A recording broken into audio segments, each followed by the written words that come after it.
This is a Voyescape podcast. You can find all of our travel podcasts from around the world at voyescape.com.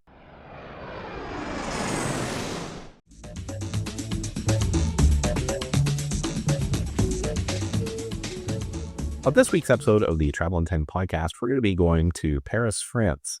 We've done some episodes on Paris before. If you go back in the archives, you're going to find a great episode on a first family trip to Paris.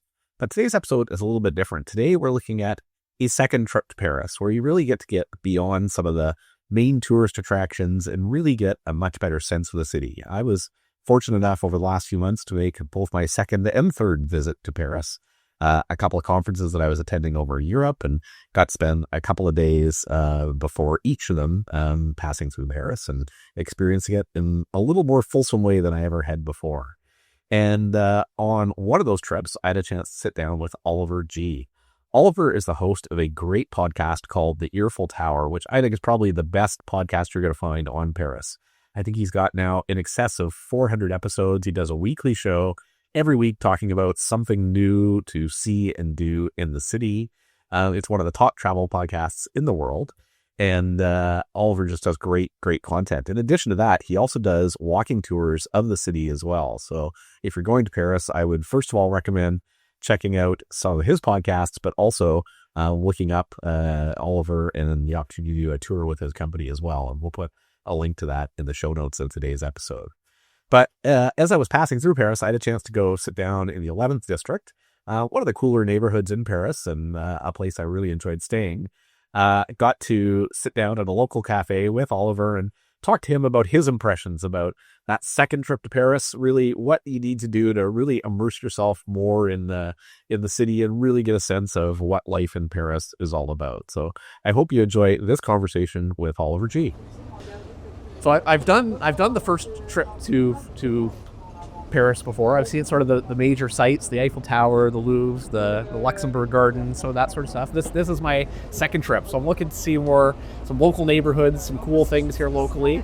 You know Paris better than anyone. So what are some of your top recommendations for? I know you've done a show on this, the second visit to Paris. That's funny that you listen to that. I honestly think that I'm not interested in people's first trip to Paris, because that's when you got to tick things off the list. And I'm like, do it, go and hopefully fall in love with it. And then when it comes to the second visit is when I'm here and I'm ready. So the second visit is where you don't waste your precious. How long are you here for? I've only got till Monday, so it's 48 hours that I'm trying to see as much of the cool side of Paris. And you don't want to see the Louvre and the Musée d'Orsay and stuff like that anyway, because there's queues and stuff that you don't want to navigate. Yeah. I think what you want to do is take a step off that tourist track and go in, like you said, cool neighborhoods. So like we're sitting in the 11th neighborhood, which I often call it the trendy 11th. Okay. And 19th and 20th are similar like that. Lots of restaurants, cool cafes, and smaller museums, I think. I think you want to focus on some smaller museums, some places, some landmarks that people don't even know back home. But when you talk to the Paris Francophiles, they'll be like, oh, you went to for example, the covered passages. You know about the covered passages? I don't. So 150 years ago, it was muddy. It was hard to, everyone was on horses. You couldn't go shopping in the rain. It was disgusting. They built these kind of like when I say covered passages, I mean like a long, beautiful corridor with shops on the inside. And they built a whole bunch of them, right? Maybe even 200 years ago. And then only like 10 of them have survived till today. And they're these beautiful glimpses into Paris past, and they've got everything. Some of them are full of restaurants, some of them are full of little boutique kind of shops. Okay. Most of them are just beautiful. So like, for example, I'll give you a very tangible example. The Galerie Vivienne. Okay. Gallery is like the passage. Yeah. And you walk in there, it's these mosaic tiles on the floor.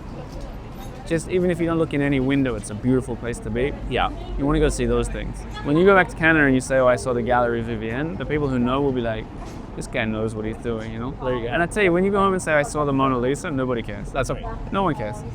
And the worst is, some people will ask you, oh, you went to Paris, did you see the Mona Lisa? That's the conversation ends, yeah? That's it. There's nothing, Yeah. Take it to the next level. So that's where I think you should start with, those kind of things, Now, what about some like local foodie favorites? Wherever you say if people are looking to go to some more like budget-friendly places that local Parisians love to go. Where would you recommend it? Maybe in this neighborhood or I think for me, especially because I got 2 kids, dinners don't happen anymore. To be honest, we don't go out for dinner, but I go out for lunch quite a lot. And I think what I do sort of lean towards are the cool cafes that are doing lunch spots. Yeah. So there's a good place around the corner from where we're sitting called Café Méricourt in English. There's a place called Holybelly, which is you want it trendy and cool. These have been a trendy, cool place for the last couple of years. But also the cafe movement is going wild here right now. My job is to keep up with this stuff. I've given up. There's so many new cafes. We're sitting in one that's pretty cool right now, Passager. They're just opening all over the place. So I would recommend you go lunch in some of these places. For dinner, I'll give you the ultimate tip for a cheap dinner. Something I want you to do while you're here. There's these places, they're really old and they're called Bouillon Chartier. Have you heard? You know what I'm talking about? I don't. They're like they built them for the workers to have cheap food 100 years ago, whatever. And they're all extraordinarily beautiful restaurants. I mean, like you walk in, it's like an Instagrammer's dream. The food is unworldly cheap. Okay. Like you could eat, if you don't get a lot of extra things, you can have dinner, dessert, and wine for like 15 euros, which is nothing for the city. But the food is very average. Like it's average. It's classic French food. I don't really like all of it. But when I'm in there, I'm like, this is a paradise visually. Like the ambience is amazing. And it'll be better than... And what was it called? Sorry, They all got different names, but there's like the word Chartier in English, or Bouillon, like Bouillon, I think, Bouillon. But they're all over the place. There's maybe 10 of them, and they're busy. They got queues, and the queues move quick. It's very like it's the show. The waiters are out there moving quick. Sometimes they'll write they'll do the bill on the table with a pen on the paper on the table. You know, it's a big show. And it's not a touristy trap at all. Like all the locals go there. So there's one near Republic Square, not far from where we are. There's one in Pigalle. There's one in Montparnasse. They're all over the place. I'll write it so you can put it in your show notes. Okay. Bouillon Chartier. Okay. So that'll keep you going for every lunch and every dinner and every coffee. Excellent. Good luck. One last question. I know normally when I'm doing trips like this, I've got my family along with me. This time I'm on my way to a conference over in London, so I'm traveling solo and here in Paris alone for the weekend. For solo travelers, any specific recommendations? Anything jumps out to mind that you would say is kind of a can't miss or?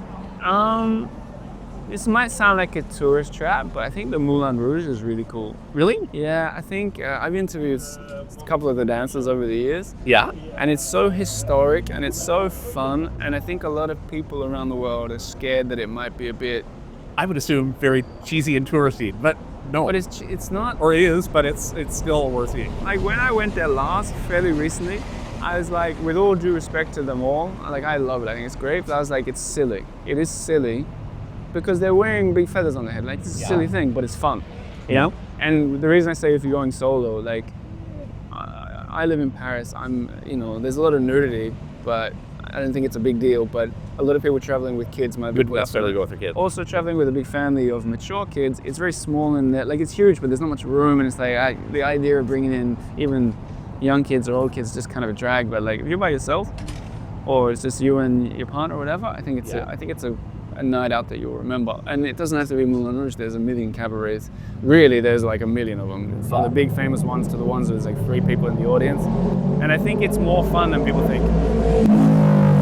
In terms of where to stay, this time around I'm staying in an Airbnb, and I'm surprised to see Airbnbs are quite cost effective here. And there's quite a few, quite nice or quite cool Airbnbs throughout the city that you can get quite cost effectively.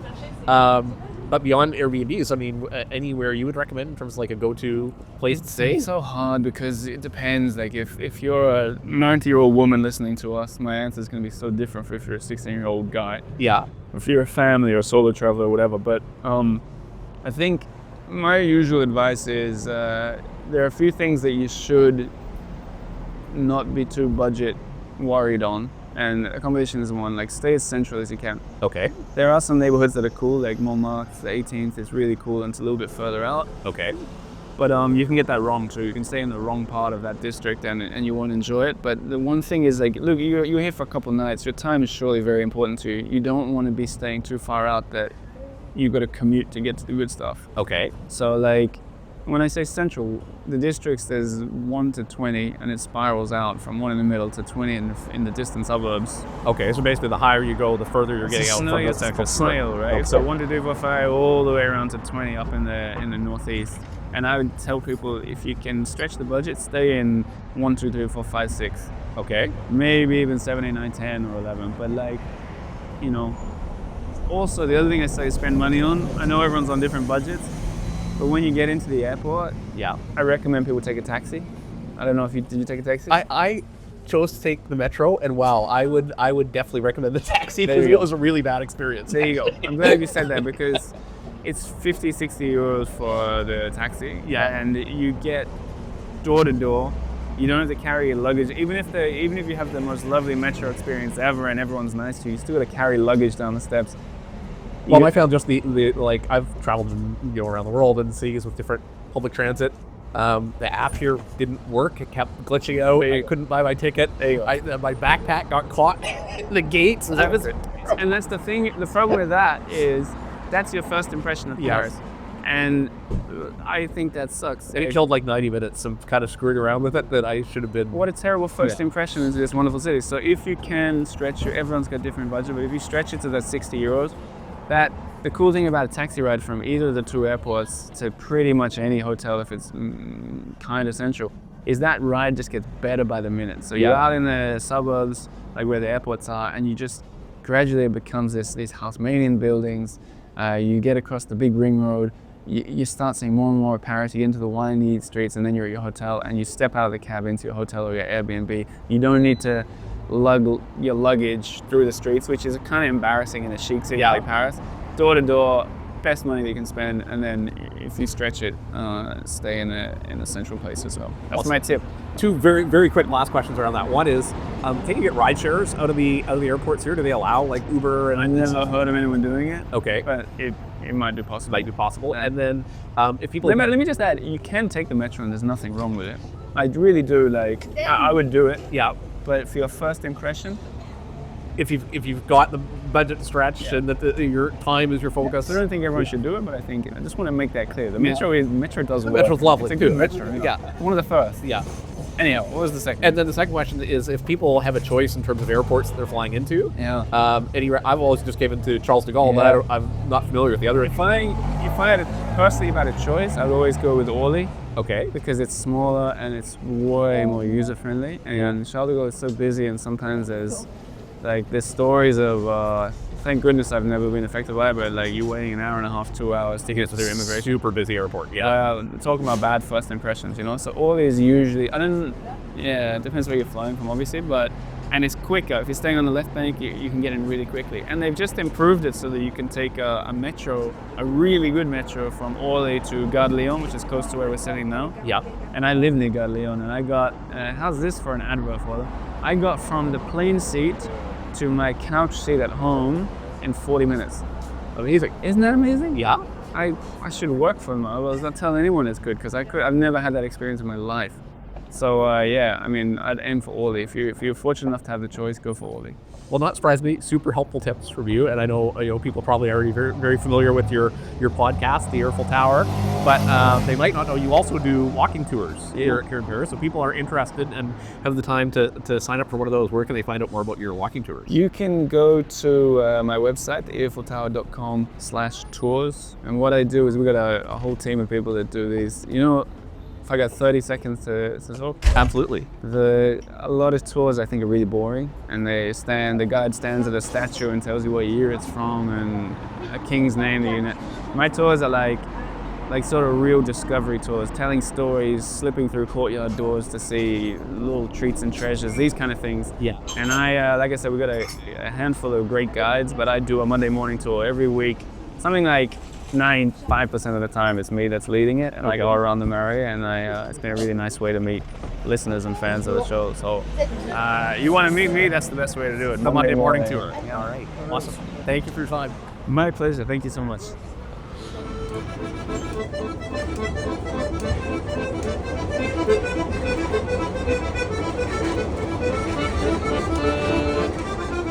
So following this conversation with Oliver, I basically spent the next 2 days going and checking out much of what he recommended throughout the city. Certainly the covered passageways that he suggested are really a can't miss, and would highly recommend going and checking out some of those throughout the city. Galerie Vivienne that he mentioned was beautiful. Two that I really enjoyed were Passage Vordeaux in Montremart and Passage Jouffroy, two other the covered passageways. And the second one there, Passage Jouffroy, had a great hotel in it as well, a quite reasonably priced historic hotel called Hotel Chopin. So that if you're looking to stay in one of the covered passageways, that could be a unique opportunity for a great place to stay as well. And right around the corner from that was a great vintage store called Kilo Shop. Has a couple of different locations in Paris where you could buy vintage clothes by the kilo. And when I came back to Paris a few weeks after this with my daughter, took her to Kilo Shop and definitely got her recommendation as well. Those Bouillon restaurants that he recommended, I did check out several of those throughout the city as well. Bouillon Chartier that he had suggested, and another one called Bouillon Pigalle. Bouillon Pigalle was a little bit more modern of the two. Bouillon Chartier was very much more classic. It's been there for hundreds of years. It is really, if you're only going to go to one, that's really the one I would go check out. Both had, great food, great atmosphere. It's not the best French food you're ever going to have, but it's really solid, great French food in a great atmosphere. But it attracts a large crowd as well. So expect to wait, an hour or more around peak meal times. But if you can go kind of off peak hours, you can often get in much shorter, even without a wait. So just factor that into your planning as well. We're going to be coming back with one more episode right after this, again, looking at that second trip to Paris and what to see and do. This time getting a bit more into the markets of Paris and talking with some of the market vendors that we had a chance to meet up with on our trips there this year. And also some of my recommendations for my favorite hotels in the city. And then finishing off with one can't miss that I would really recommend everyone check out if they have an opportunity to when they're visiting Paris as well. So please come back for that next episode. And if you're enjoying the podcast, it's super helpful to us if you can go on to Apple Podcasts or Spotify, just take a couple of minutes and drop us a review, a rating. That really helps people find this on the various different podcast platforms. And would love to hear your experiences in Paris. So please feel free to drop us a line with if some of our suggestions were helpful in planning your trip, any recommendations you have, or any questions you have as well. We always love to get listener questions that we'll answer as well. So hope you'll come back for our next episode as we continue on with a second trip to Paris.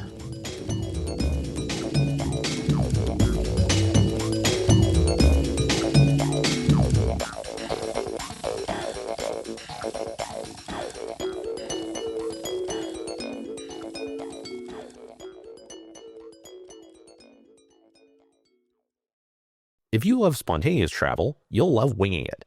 Host James Hammond shares backpacking stories, travel tips, and insights from the 75-plus countries he's traveled to around the world. Check it out at voyescape.com.